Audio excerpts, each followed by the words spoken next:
Hey everybody, I'm Ben Higgins. Hey, I'm Serena Pitt. Hey, this is Blake Moynes. Hey guys, I'm Brendan Scanzano. Hi, this is Alana Milne. Hey, I'm Lindsay Hamilton. And you're watching The Bros Ceremony. And you're watching The Bros Ceremony. And you're watching The Bros Ceremony. And you're watching The Bros Ceremony. And you're watching Bros Ceremony. And you're watching The Bros Ceremony. This is The Bros Ceremony. Your journey's about to begin. Recapping the week that was in Bachelor Nation and previewing what's to come in the next episode with some special betting odds. Everyone can't wait to find out what happens next week. Here are your hosts, Michael the Hound Dog Harrison and Adam Scully. Will you accept this rose? Will you accept this rose? Will you accept this rose? I'm looking forward to the chaos. Hello and welcome inside episode 29 of the Bros Ceremony podcast. Adam Scully alongside Michael the Hound Dog Harrison. And Michael, now as The Bachelor in Paradise begins these day-night, or I guess double headers, they're not quite day-night double headers, they're just straight up double headers. These episodes are going to be juicy, content-filled, but I understand you have a bit of a gripe from our last episode. Walk our viewers and listeners through that, and are you mad at me right now? No. I can never be mad at you, Adam. There's no chance of that happening. No, I had a gripe about the show, the very first episode, and I talked about it last episode in the Bro Ceremony, and I was really, really rattled thinking it's possible they got rid of the theme song, but thank goodness it was back. I couldn't not honestly remember if every single season they didn't have the theme song episode one. It's probably been the case, but I was so worried that they wouldn't have it for these upcoming episodes, and they finally had it. The theme song is the absolute greatest thing ever. I love it so much.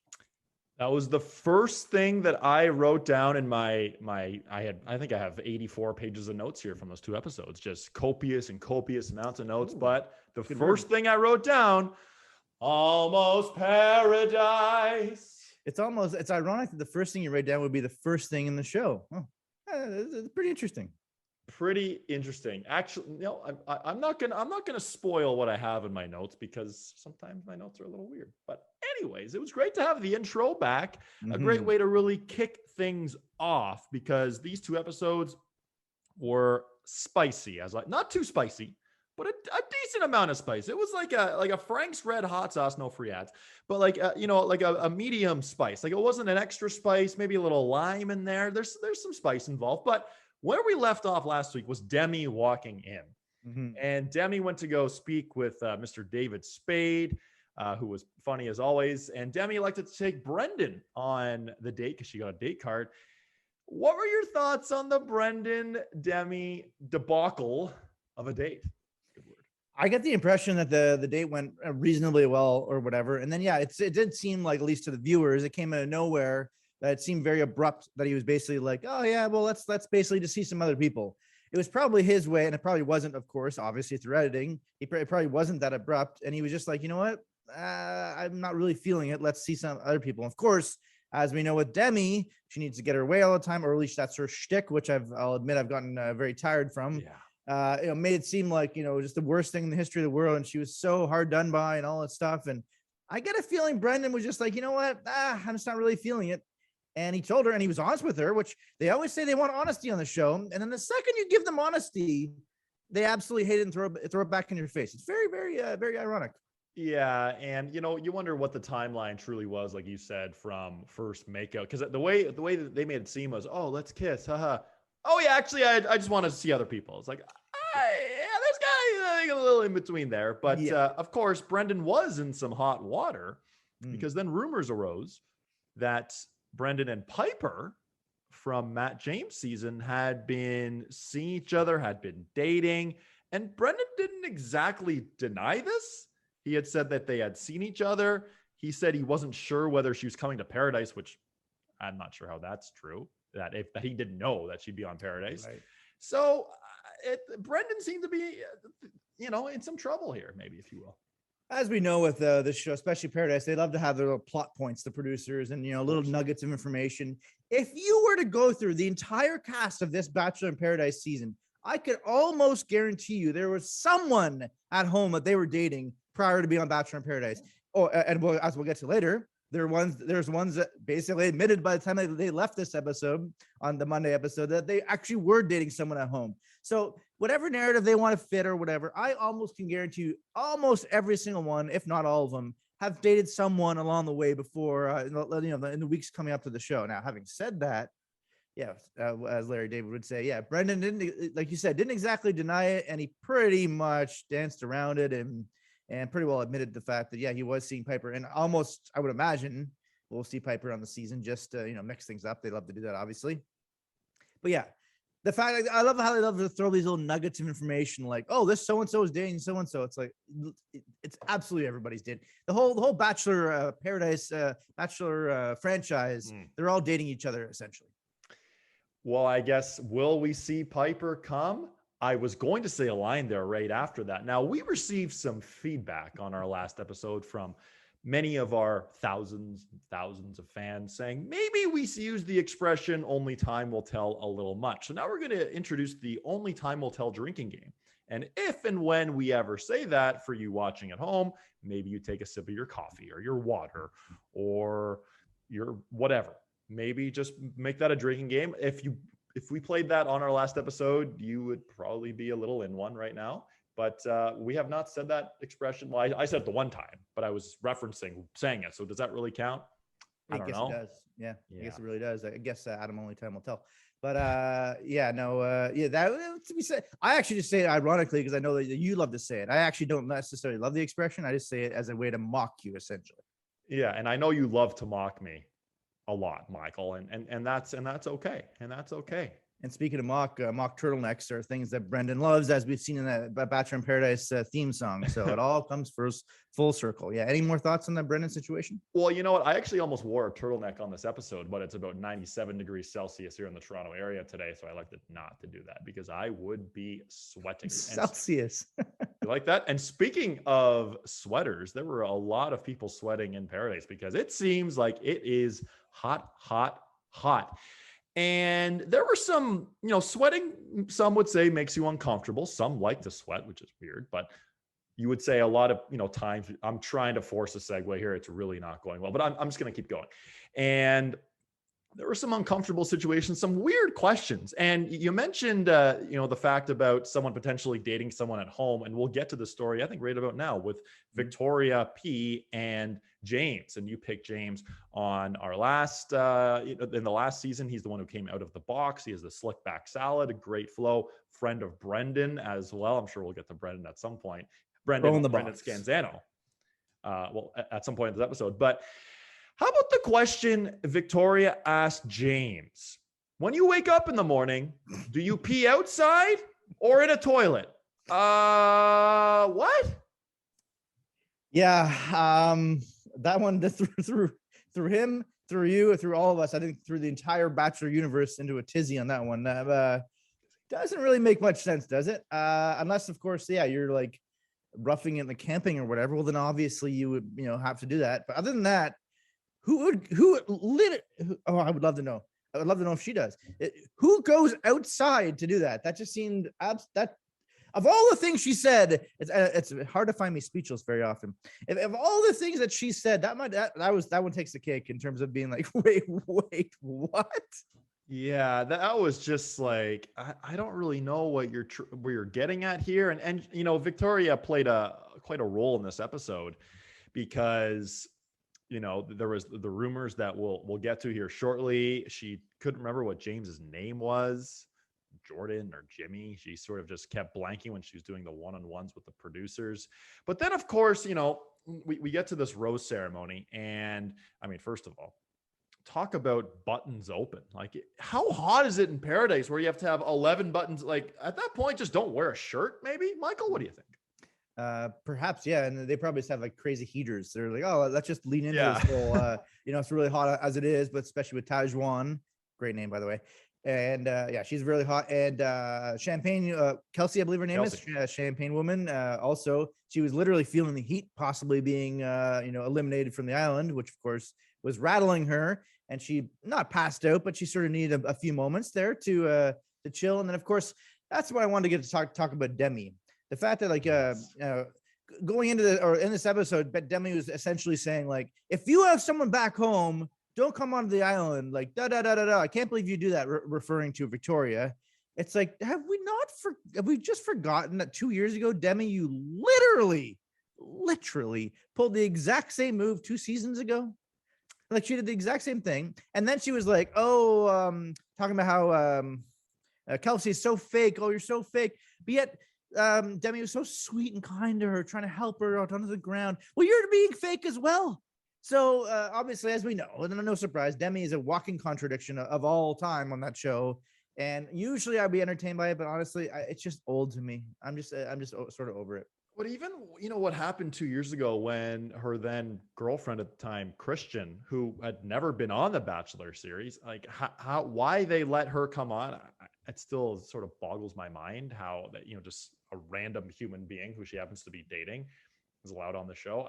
I didn't really understand that, but Demi's back. She's always full of, she's stirring the pot like she's doing in the intro, which I found pretty funny, actually. That was pretty good. But speaking of controversy, there were a couple of controversial moments during that rose ceremony, starting with Serena C, who clearly had her eyes on Aaron. Aaron was on Katie Thurston's season of The Bachelorette, and she decided to make her move and sit on his lap. And clearly he was into that. Yeah, he certainly was. But then ultimately he decided not to pick her, and he went with Tammy instead. Who, by the way, Tammy, I really, really like this season. I remember her liking her in her previous season. Yeah. I think there's at some point the producers, of course, as we've talked about several times, they have to find a new person to hate or for the audience to hate. That's just the way they roll. So I believe at some point the previous season, Tammy went from being entertaining and really interesting to being one of the mean girls because they were like, oh, we need someone new to hate. But I've seen her recall it may have been her last couple episodes in that season, if I'm not mistaken. And so far for this series, this season so far, I like her biting commentary. It's entertaining to me. Yeah, I found in her in her season, she played that almost narrator role, sort of helping people out at some times, but then getting herself into hot water because she's honest with people, and clearly that caused some issues. But in the end, she did get Aaron's rose. She got Aaron's rose, and someone who didn't get a rose, Goddess Victoria Larson, who tried to sort of finagle her way in there to the Trey and Tajwan sort of circle, and she took Trey aside, and Tajwan, she didn't like that. Sometimes these arguments, they literally, I almost said literally again, they come out of completely nowhere. And that one certainly was the case on that. It's like, whoa, like that went from 0 to 1 million within 2 seconds, which was very abrupt, I thought. And it's too bad that I thought I would have imagined they would have kept Goddess Victoria, not Queen Victoria, on a couple more episodes just for the entertainment factor. But no, she don't. Which was too bad. And Tajwan, by the way, I think I already mentioned, did I? No, I guess I didn't. I think she's the funniest character on the season so far, the first 3 episodes. She just, I love her commentary and I know it's episode 2 that she did this, but freaking out over the crabs and everything. She's the at least for my money, the funniest character so far. I really like her. Yeah, some stuff happened there in episode 3 with Riley coming on, which we'll get to here in just a couple of minutes, where the expressions she was giving to the camera were pretty funny. Like same thing with Justin back on Katie's season, the facial expressions he was giving, which became GIFs and memes on the internet. But she's pretty funny there, and didn't really appreciate Victoria, the Goddess, getting in the way. And I mean, yes, Victoria, she was sent home, wasn't really a connection. I was expecting some more theatrics here, And the door slammed on her ass on the way out. Literally, that was awesome. You're right. It just seemed like she was I think she was trying to go against the grain of what everyone's perceived her as. So she wasn't quite as. I honestly didn't see much that she was doing that was that wrong. I know because of her past history and reputation precedes itself. I think people were trying to nitpick how much they didn't like her, and oh my God, she's so awful. She did absolutely nothing wrong. You're on Paradise to find love. She's just having a conversation with someone. Come on, it's ridiculous that people get so angry over this stuff. But of course, I understand it's producers meddling and doing different things and sending people in for conversations. I swear, it's like produced like to the T, exactly every moment almost. So it's not reality TV at all, really, is what I'm saying. Wow. Okay. And speaking of reality TV, we always need a host. We always need someone to run these rose ceremonies. And forever it was Chris Harrison, and we have the dynamic duo with Caitlin and Tasha on Katie's season. But Wells, he's the guy running the show here for the rose ceremonies, and 2 thumbs up for Wells. Like he knows what he's doing. Who knows if that took 42 takes? I don't know, but it was his delivery and everything was pretty smooth. Well, Adam, all's wells that ends wells.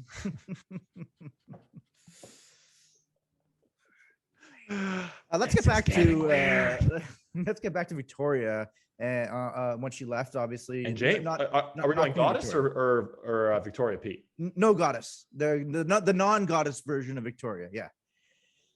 Gone, leaving, and she wore a seatbelt. I'll give her credit for that one. I was like, okay. And then at the end, just as she was about to leave, she pretty much in so many words admitted she did have a boyfriend back home. And she was so defensive. And again, it's only what you see, but throughout the conversations, when everyone was asking her questions, it was who was it to Tammy and Kelsey.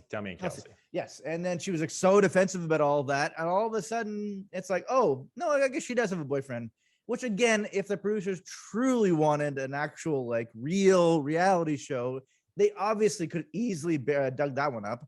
And that goes back to what I was saying earlier. Everybody is seeing someone back home as their backup plan. Almost everybody. I guarantee you that.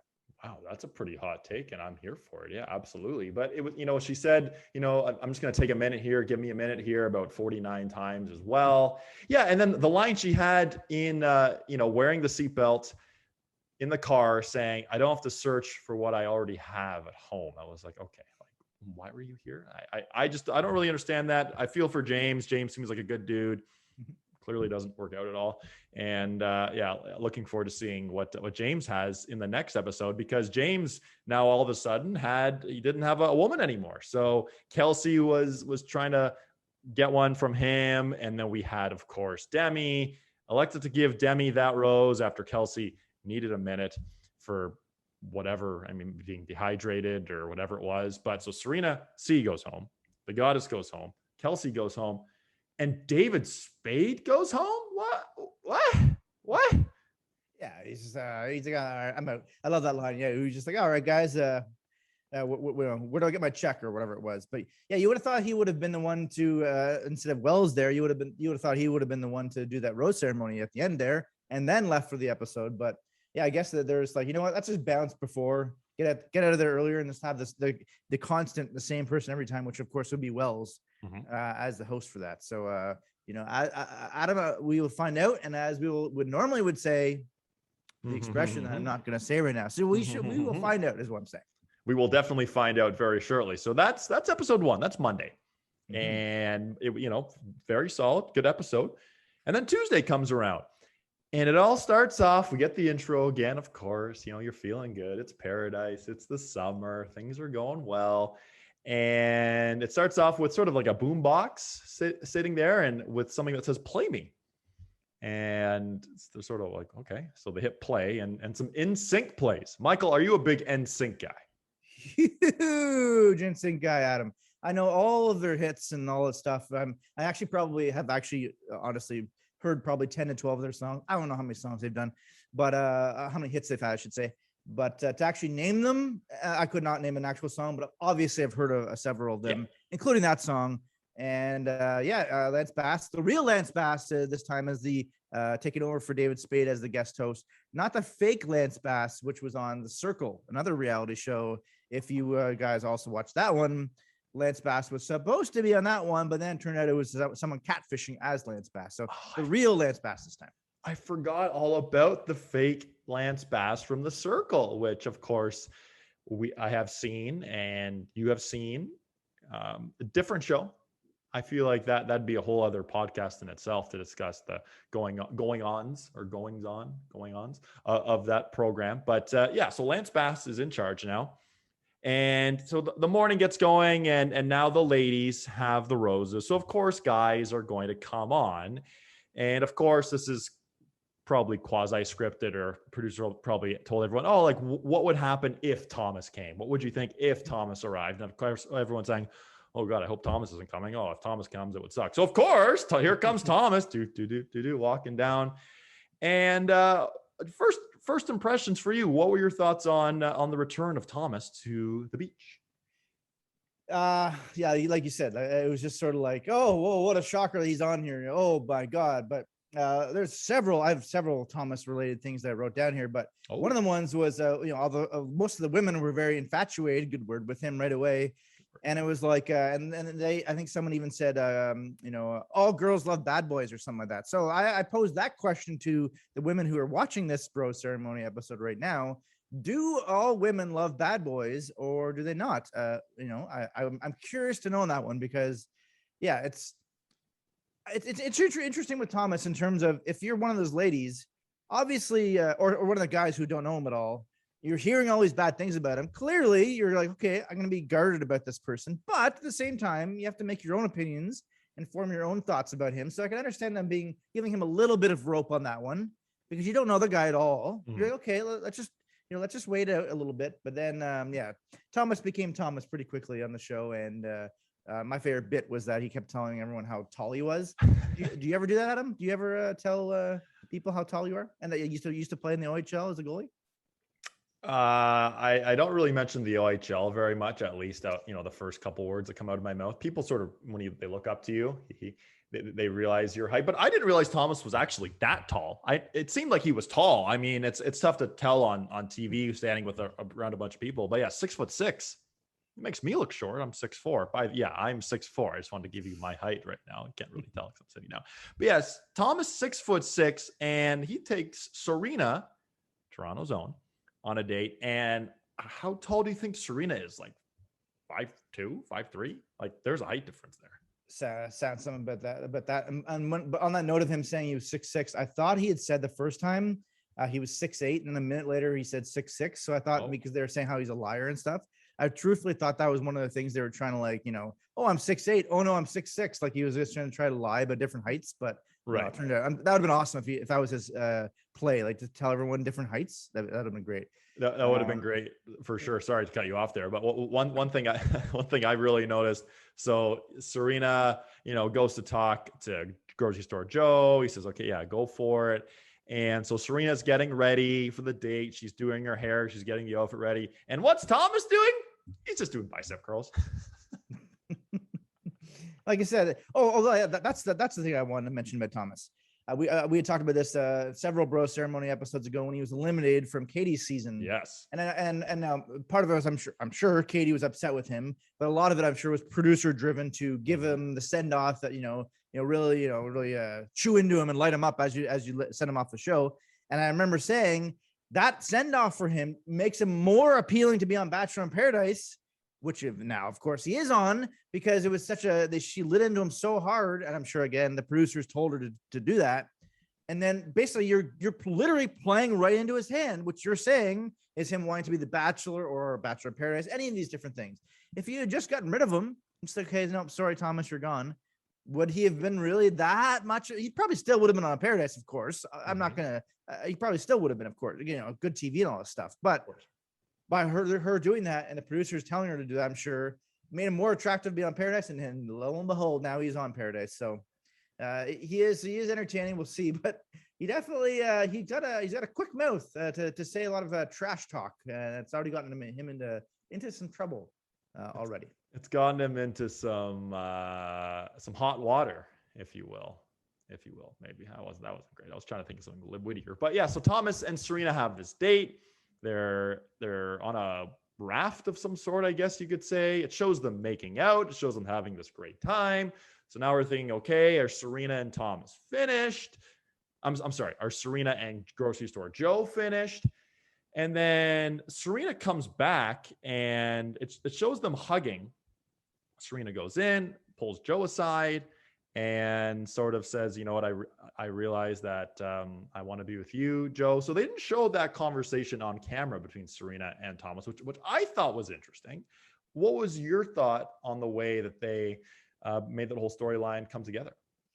That's good. That's a good point. I didn't even really think of that. I also, because we've seen coming up the season previews for the show, now correct me if I'm wrong, I don't think they ever showed Serena with Thomas in any of the intros. So I was like, okay, well, obviously I know they're not going to work out because there was no scene between them arguing or them making out or anything of the sort. Now I could be wrong with that. I'm sure. No, I think you're right. I think you're right. Yeah, I was gonna say past guest Taylor Lucas says she likes to go over these previews with a fine tooth comb. So maybe they did, but I was like, yeah, they're pretty much they have no hope. So, and also we know that Joe wasn't going to leave because we see other scenes of him coming up this season that still hasn't been shown. So unfortunately, that's the bugaboo about showing these previews. They're good and they're interesting. They're no show, as we've talked about before, is as good as the Bachelor franchise at promoting shows and making episodes look amazing. But they've already given away half a season already because it's there's not much left to the imagination really. Well, but I guess that's sort of the way they pull people in, right? Because they make these hot, quick cutting, drama-filled, tear-filled. Someone throws a cake in a fire pit. Do we see a punch thrown? Because clearly Thomas is going to be involved in some sort of controversy. But after coming back from that date, Thomas decided, Carl decided, our good friend Carl, bringing Thomas over to have a conversation with the guys from the season. So Aaron, James, Trey. And, this is probably the most vulnerable, I guess you could call it, Thomas has been in terms of, at least we thought at the time, basically apologizing, saying, you know what, I lied to you. I put myself ahead of you. And Michael, for a time being, it seemed like things were getting closer to maybe not a friendship, but like Trey and Thomas had their arms around each other for a bit. Aaron wants no business with Thomas. But then Trey had a conversation with Tajwan, I think it was. Tajwan. And I guess also Serena. Okay, I guess Serena was maybe telling that. And it's like, he actually said these things. Shocker, obviously these things were gonna come out that Thomas, it was very weird the stuff he was telling Serena. It's like I understand he's trying to sort of validate it from his side of things, but it ended up being clumsy at best, certainly. And on the topic though, you mentioned Carl there. I want to just briefly talk about him because I'm an underdog guy. I always like to see someone who, like Carl, was ripped on his season and the guys didn't like him. But I always thought, maybe could have a bit of a bum rap because perhaps he was talking about Thomas not being in there for the right reasons. I'm thinking so far he's not as vilified or despised as I would think. And the fact that he's always talking with the guys from his season, which they apparently hated him from his season. So I'm like, maybe Carl's comeback story is on Paradise right here. Maybe he's this is not so bad for him. And his ninja moves, I like those as well. Entertaining. I like this guy. That's where I was going, right? The ninja moves. Now, I haven't spent that much time on a beach in my life personally, so I've never done the ninja moves, the like visualizing or whatever, and the bow at the end. But it seemed like everyone be good. Okay. It's a logo I never noticed before. Oh, there you go. Never asked. Yeah. For Carl, sort of. I've just never seen something like that before. Have you ever been on a beach and witnessed someone do that? Because everyone in Paradise loved it or thought it was kind of funny. I can't say I've ever done that myself personally or have witnessed that at all. No, but like whenever Carl was bringing them over, like to have this conversation, they're like, "Oh, Carl." I thought, okay, here's the Carl hate. Like initially, I thought they're all going to be ripping him. Right. But it does seem like maybe I'm wrong here. But again, it's the editing. It's a whatever literally most of it anyway is whatever the editing they want you to think about a certain person's whatever narrative they want to fit. I'm sure here at some point Carl's going to be vilified. Everyone's going to hate him just because that's they want some good TV. When I'm assuming presumably Thomas will eventually leave is my guess. Then maybe Carl will step into that void. I'm not sure, but to this point, Carl seems pretty good. Carl does seem pretty good. Yeah, the ninja karate thing. And maybe he was just getting in a good workout, just wanted a good sweat that morning. And everyone at Paradise watching on was sort of weirded out at first, but like, you know what? Good for you, man. Do what you got to do to get a good sweat. Now, speaking of working out, a little earlier in the show, Riley happens to walk down. And I mean, clearly he's not one to step inside a gym. That's evident. And there are lots of remarks about the biceps, about the gun show, if you will. And Tajwan had said, you know what, this is who I want to be. I want to be with this guy. And she was enamored by him. She couldn't really keep her emotions in check, talking with Wells. She started sweating. And Riley has a conversation with Taj. It seems like it goes pretty well, but instead picks Marissa for that date. And Connor, the cat guy, the unbuttoned menace, that didn't really make much sense. He also wasn't very pleased, but it seemed like Riley and Marissa hit it off big time. I can't even honestly. I guess this, Marissa said she was gone the first night. Don't recall her at all. Every single season of Paradise, every single season they always have that one or two people that you're like, well, don't remember them at all, and I do not recall her whatsoever. Yeah, Riley seemed. I've seen recall Riley was a pretty good guy on his season, right? Like he was pretty well loved, and then obviously I think he might have gotten eliminated. 5 or 6 guys left. Yeah, in the top 7, I think for sure. And it's so funny how the way the show frames stuff. They're showing Connor saying, "I'm not too worried about it. I'm not too worried. They're on a date. It's not a big deal." Of course, the way they frame it, it seems like, of course, he is very insecure about it, even though he's saying he's not. But maybe truthfully was just like, okay, it's just a date. It's just funny how the show makes perhaps normal situations look abnormal. He's just normally saying, no, it's fine. It's a date. It's okay. That's the show. But they make him seem kind of weird for like not freaking out. It's kind of weird the way they do that. By the way, speaking of Connor, whatever happened to that girl that he made out in the audience with? Remember at the Mental All randomly, and perhaps he was going to find this amazing love because she was a random person in the audience who just happened to go to the microphone and then randomly make out with him. Whatever happened to her? Because I thought that was supposed to be the love story. But now, do they film? I'm assuming not. I'm not sure what the timeline is. The Mental All after Paradise, or probably not. I'm assuming. I don't know. Well, so maybe Connor does not find love, which it seems like might not happen with Marissa, as we said, really liking Riley. Perhaps he will go home, and then perhaps he will find love with that random person from the Mental All. Yeah, I think in a regular year, they tape the Men Tell All and basically go right to Paradise from there, because there's always a conversation of, oh, like, we loved you on the season. You want to come to Paradise? Sure. Okay. So I'm not sure what the timeline is. Maybe that's Connor's girlfriend at home, because Victoria P had the boyfriend at home. Maybe that's the story. I guess we'll have to wait and see what happens with that scenario. You like what I did there? And so, yeah, Marissa and Riley have this date. Some interesting questions, and they had some like tongue in front of them to eat and nose and whatever. And Lance Bass was just bringing the heat with these questions. And eventually they just started kissing. And the way the episode ended, Michael, the temperature was at an all-time high. Perhaps. And in the boom boom room, which they were referring to, is that always been a thing? It's funny. I watched the finale of Love Island season 3. Great show, by the way. Fantastic. The narrator's amazing. Right. And I was like, I truthfully don't even remember who won season 1 and season 2. It's just once the show's over, I sometimes tend to forget some of these things. Right. So was it always referred to as a boom boom room on Bachelor in Paradise, or is that a new thing? I feel like it's a new thing. I think so too. Because I mean, like, there's no fantasy suite. Like, I think they're allowed to, bunk beds, if you will, maybe. But the way they at least portrayed it, it seemed like they bonded pretty quickly. well, good verbiage on that one. But again, as we know, as we just discussed, this show oftentimes makes it seem like things are absolutely wild and crazy, and then in actuality, it's like, oh, that's actually what happened. So yes, it certainly seemed like they bonded over that gross-looking food, which I figured right away was not going to be gross food at all. Obviously, I'm like, okay, it's probably like, just like they said, oh, it probably tastes like chicken. And they bonded over that at the Lance Bassery, I believe the restaurant was called, which I like. A good little play on words there. But yeah, it certainly seemed like Riley and Marissa are quickly attached to at the hip, and Connor should be worried because it seems like she's moved on from him.